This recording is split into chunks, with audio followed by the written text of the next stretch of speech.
aussitôt élevé, accablant Taxawu Sénégal et son leader Khalifa Ababacar Sall, comme si notre plateforme portait la responsabilité de cette déroute. Devant les manipulations sordides, les accusations infondées, malhonnêtes et périlleuses, il incombe à Taxawu Sénégal non de se livrer à de vaines justifications, mais d'apporter aux Sénégalais des explications claires et rigoureuses afin d'éclairer l'opinion et de mettre un terme aux manœuvres politiciennes. C'est pourquoi il est important de rappeler la chronologie des faits. Le 11 décembre 2024, une décision arbitraire de l'autorité administrative a injustement déclaré démissionnaire de ses fonctions le maire de Dakar, Barthélémy Toye Dias. Face à cette forfaiture, Taxawu Sénégal engagea aussitôt le combat à la fois politique et juridique afin que le maire légal et légitime de la capitale recouvre ses droits. Depuis lors et jusqu'à ce jour, notre mouvement persiste dans ses dynamiques, déployant sans relâche initiatives et efforts pour aboutir à un dénouement juste et heureux de cette affaire. Or, le 16 août 2025, l'autorité préfectorale, à la surprise générale, a demandé à Madame le maire intérimaire de convoquer le conseil municipal avec pour seul point inscrit à l'ordre du jour l'élection du maire de Dakar, précisant que cette décision émanait du ministre des collectivités territoriales. Face à cette situation, Taxawu Sénégal a, en toute responsabilité, pris l'initiative de rechercher une issue permettant de préserver le fauteuil de maire dans l'attente de l'arrêt que la Cour suprême devra rendre le 18 septembre 2025.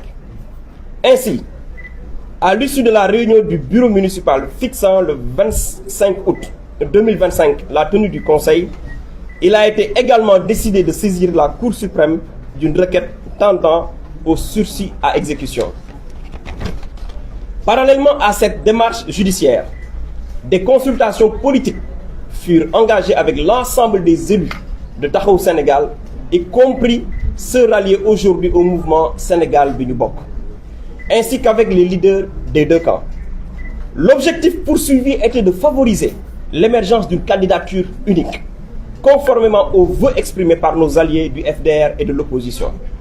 Par la suite, au terme d'un processus démocratique, transparent et inclusif, qui a su conjuguer la pluralité des sensibilités et l'exigence de l'unité, il a été arrêté dans un esprit de concorde et de responsabilité partagée que Mme Ngoné Meng porterait au nom de Taxawu Sénégal la candidature à l'élection du maire. Sous ce rapport précis, il faut souligner que le choix du maire Barthélémy Dias était depuis le début de la crise de soutenir la candidature du maire intérimaire Ngoné Meng en cas d'élection, pour deux raisons que lui-même avait clairement expliquées à ses partisans. Le maire Dias considérait en effet que Mme Ngoné Meng a été la première femme dakaroise à l'avoir publiquement soutenue en 2022 lorsqu'il était candidat au poste de maire de la ville de Dakar. Il s'ajoutait aussi que celle-ci devait bénéficier de la jurisprudence Soham El Wardini. Que s'est-il passé entre-temps pour qu'à l'annonce de la date de l'élection, le maire Barthélémy Dias changea de position en choisissant de présenter la candidature de l'adjoint au maire Pateba? Que s'est-il passé pour qu'à la veille de l'élection, le maire Dias changea radicalement d'option en appelant à un boycott? Toujours est-il que ses partisans, pour étayer l'argument du boycott, évoquent le refus de Madame le maire de convoquer une réunion d'urgence du bureau municipal le week-end et de saisir le préfet pour un report de la date de l'élection. Sur cette question du report, en attendant la décision de la Cour suprême sur le référé, les spécialistes consultés ont été clairs. La saisine du juge n'est pas suspensive. Dans la jurisprudence administrative, les sursis à exécution sont exceptionnels.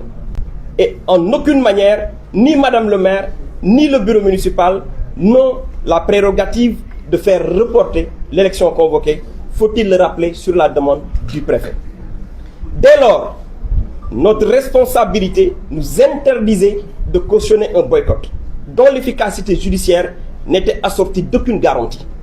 Il ressort d'ailleurs de la distribution des votes à l'issue du scrutin que le boycott n'était adossé aussi à aucune garantie arithmétique et ne pouvait avoir pour conséquence d'empêcher l'atteinte du quorum. En effet, malgré l'appel au boycott et les stigmatisations saugrenues, le Conseil a battu un record de présence avec 88 votants et 5 procurations. La preuve, les 49 voix du PASTEF, ajoutées aux 9 du PUR, établissent sans conteste que le quorum requis de 51 présents pour la tenue régulière de la session du Conseil municipal se trouvait manifestement dépassé. Que retenir enfin de cette situation? Premièrement, une leçon de moralité. Elle concerne le respect de soi, de ses semblables et de la parole donnée. Deuxièmement, une leçon politique. Elle touche à la cohérence des choix et à l'éthique de responsabilité. Le réalisme commandé de soutenir un camarade, quelles que fussent les contradictions, d'ailleurs surmontables, plutôt que de favoriser l'accession d'un adversaire. Car nul en politique, comme ailleurs, ne saurait scier impunément la branche qui le porte. Troisièmement, une leçon d'éthique. Elle interpelle la loyauté dans l'engagement collectif et la fidélité à un idéal commun. Lorsque certains, dans l'opposition, au nom d'intérêts immédiats, se détournent de leur engagement pour se rallier au camp du pouvoir, qui lui-même n'hésite pas à trahir ses propres valeurs et s'engluer dans des pratiques corruptrices, c'est tout le socle de confiance qui se trouve ébranlé.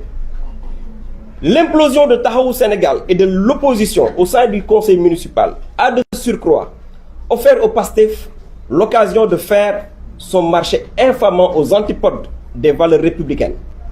L'éthique commande de ne pas sacrifier la dignité de la cause sur l'autel de la compromission.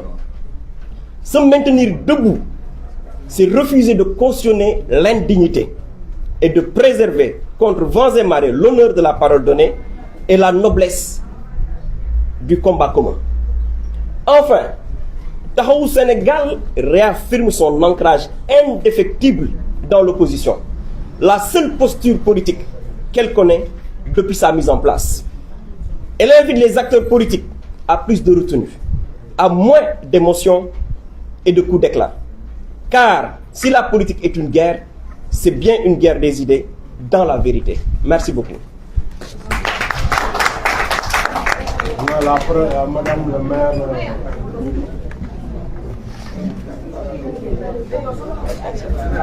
Cette fois.